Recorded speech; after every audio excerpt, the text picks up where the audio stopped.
आज की खबर में आप सभी का स्वागत है। तो चलिए बढ़ते हैं देश दुनिया की बड़ी खबरों की ओर। वक्फ बिल पर आज आर पार का दिन, लोकसभा में होगी चर्चा। टीडीपी जेडीयू के सपोर्ट से सरकार के पक्ष में नंबर गेम। वक्फ संशोधन बिल आज लोकसभा में पेश किया जाएगा। केंद्र की एनडीए सरकार दोपहर 12 बजे बिल को लोकसभा में लाई। आज ही वोटिंग होगी और ये तय माना जा रहा है कि मोदी सरकार अपने तीसरे कार्यकाल के सबसे अहम बिल पर आज जीत हासिल कर सकती है। हालांकि इस बिल को लेकर जबरदस्त घमासान मचा हुआ है। हैरानी इस बात की है कि पक्ष और विपक्ष दोनों ओर के मुस्लिम नेता बिल के बारे में अलग अलग राय रखते हैं। एलओसी पार कर पाकिस्तानी सेना की गोलीबारी, भारत का मुंहतोड़ जवाब वापस खदेड़ा। यह संघर्ष विराम का उल्लंघन मंगलवार को शुरू हुआ और देर रात तक चला। अभी तक इस घटना में किसी भी तरह के हताहत होने की आधिकारिक पुष्टि नहीं हुई है। डोनाल्ड ट्रंप आज करेंगे टैरिफ लागू करने का ऐलान, इन शेयरों को लग सकता है बड़ा झटका। ट्रंप के रेसिप्रोकल टैरिफ का सीधा असर भारत के उन उद्योगों पर पड़ेगा जिनका कारोबार प्रत्यक्ष या अप्रत्यक्ष तरीके से अमेरिका बाजार से जुड़ा हुआ है। खासकर pharma, James and jewellery, electronics, metal और आईटी सेक्टर इस टैरिफ पॉलिसी के निशाने पर आ सकती है।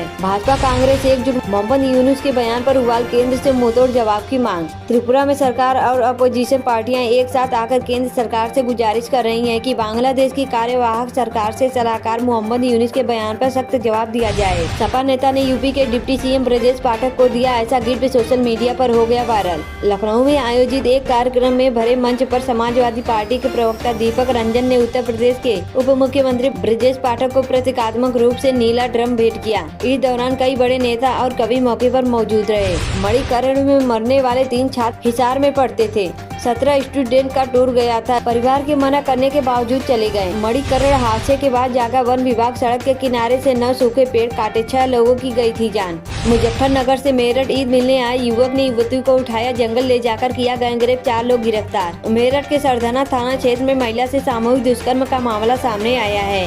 ग्रामीणों की मदद से चारों आरोपियों को मौके पर ही पकड़कर पुलिस के हवाले कर दिया गया। पुलिस का कहना है कि मामले की गंभीरता से जांच की जा रही है। जेपी से पहले नरेंद्र थे लालू के गुरु, क्लर्क की नौकरी, राबड़ी राजनीति और रोचक किस्सा। जोश में होश गंवाना दिग्वेश राठी को पड़ा भारी, बीसीसीआई ने लगाया जुर्माना, 1 डिमेरिट अंक भी जुड़ा। हाई कोर्ट में नए जज साहब आए तो मचा बवाल, वकीलों ने सुनवाई तक में आने से मना किया। कलकत्ता हाई कोर्ट के 3 वकील संगठनों ने जस्टिस वर्मा की सुनवाई में नहीं जाने का फैसला किया है। इससे पहले वकीलों ने सीजेआई संजीव खन्ना को 28 पत्र लिखकर जस्टिस शर्मा के तबादले का विरोध किया। ताजिया के साइज थोड़े छोटे कर लो क्योंकि सीएम योगी ने पढ़ाया अनुशासन का पाठ। उत्तर प्रदेश के मुख्यमंत्री योगी आदित्यनाथ ने सड़क पर नमाज अदा करने से जुड़े एक सवाल पर अपनी स्पष्ट राय रखी। उन्होंने कहा कि सड़क लोगों के आवागमन के लिए होती है और इसे धार्मिक गतिविधियों के लिए बाधित नहीं किया जाना चाहिए। दोस्ती में क्या छोटा क्या बड़ा, भारत ने वह किया जिसकी चीन को भी नहीं थी उम्मीद, जिनपिंग होंगे। गलवान में संघर्ष के बाद भारत चीन संबंधों में तनाव था, मगर अब रिश्तों पर जमी बर्फ पिघलने लगी है। अब दोनों देशों ने दोस्ती की राह पकड़ी है। विदेश सचिव विक्रम मिसरी ने चीनी दूतावास में 75वीं वर्षगांठ पर दोस्ती का जश्न मनाया। पानी की बोतल छूने पर आग बबूला हो गया, शिक्षक दलित छात्र को बुरी तरह से पीटा, 2 उंगलियां भी तोड़ दी। दिल्ली में अमित शाह से मिले सपा के बागी अभय सिंह समेत 3 विधायक, योगी कैबिनेट विस्तार। राज्यसभा चुनाव में सपा से बगावत कर भाजपा प्रत्याशी को वोट देने वाले विधायक अभय सिंह ने मंगलवार को दिल्ली में गृह मंत्री अमित शाह से मुलाकात की। म्यांमार और थाईलैंड में तबाही मचाने के बाद अब पाकिस्तान में आया भूकंप, कांप उठी धरती। पाकिस्तान में देर रात भूकंप के जोरदार झटके महसूस किए गए हैं। भूकंप से फिलहाल किसी तरह के नुकसान की कोई खबर नहीं है। हाईवे पर 15 बार पलटी कार, हवा में उछले पिता और 2 बेटे, इस हादसे का वीडियो देखकर कांप जाएगी रूह। बांग्लादेश ने भारत पर लगाया गंभीर आरोप, कहा शेख हसीना की पार्टी के लाखों लोगों को दी शरण। भारत और बांग्लादेश के बीच संबंधों में तकरार किसी से भी छिपी नहीं है। अक्सर ही बांग्लादेश की अंतरिम सरकार के सदस्य भारत के खिलाफ जहर उगलते हैं। एक साथ 10, 11, 12, 13, 14 अप्रैल को रहेगी छुट्टी।